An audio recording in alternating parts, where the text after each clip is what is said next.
The EFF sang that song at their rally, and the causal effect is supposed to be that farm murders have gone up. But the problem, mate, is farm murders have gone up. AfriForum have released their latest numbers, and it shows that in June they had the largest number of farm murders.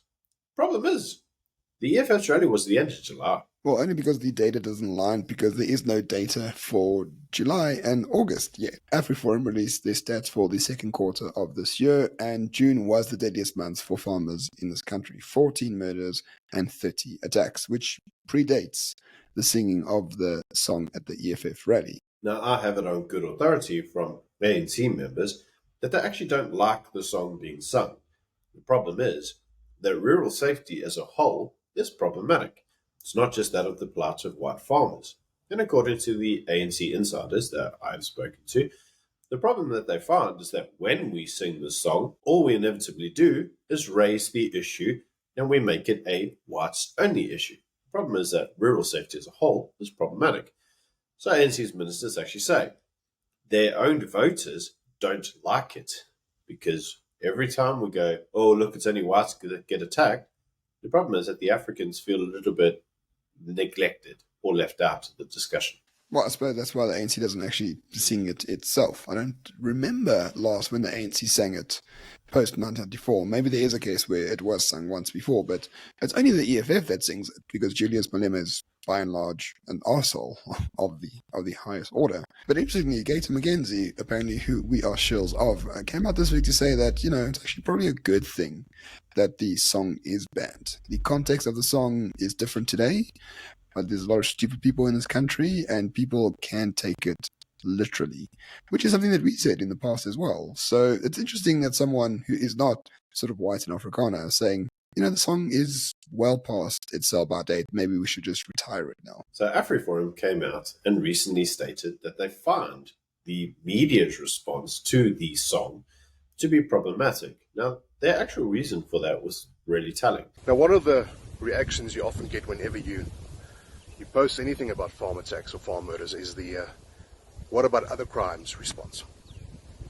And that's fair and it's justified because all violent crime should be condemned and all violent crime should be prevented. And the scumbags committing these crimes should be brought to book.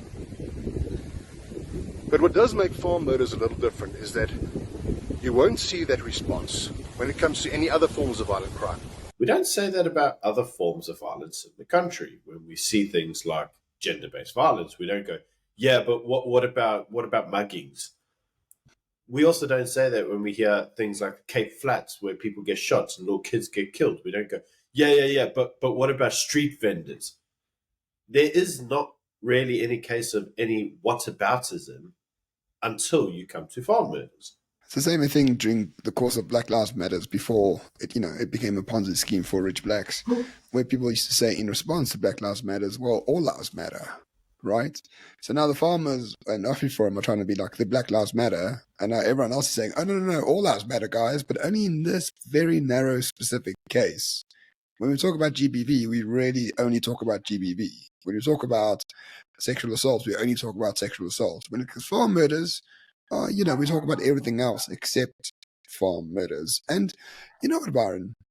As a nationalist in South Africa, I actually don't like people murdering each other, whether they're farmers or colored gangsters or, ANC politicians.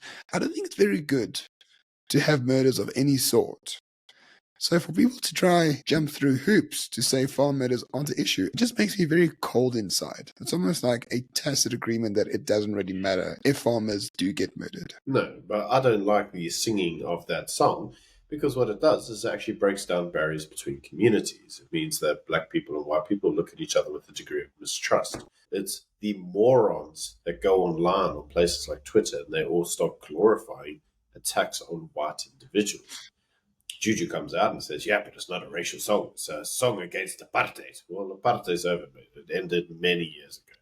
That causes problems between communities. We break down barriers. Then all of a sudden, lo and behold, we aren't all looking at things from a nationalistic perspective. We're not looking at it from a South African perspective.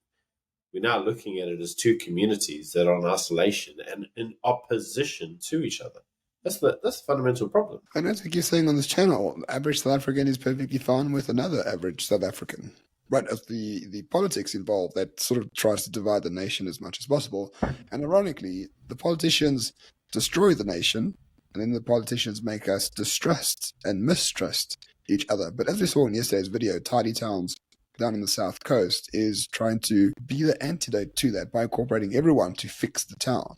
Let's just hope that sort of people power beats political power in time to come. I think it will be, because the politicians are mostly fat, useless, and slightly retarded, whereas the average South African is not. So my hope is people power overcomes. That is the hope.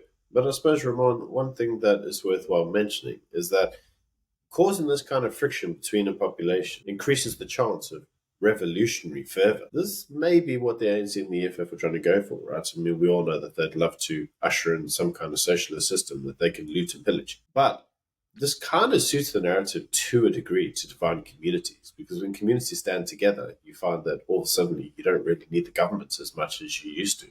Because, the government is the arbitrator, is the actual person to oversee everything. Isn't that necessary anymore? If everyone unites against the ANC and takes over the country, there's a hope in hell. If you keep fighting amongst each other, the ANC wins anyway. And you know what? After 30 years, I'm very tired of the ANC winning.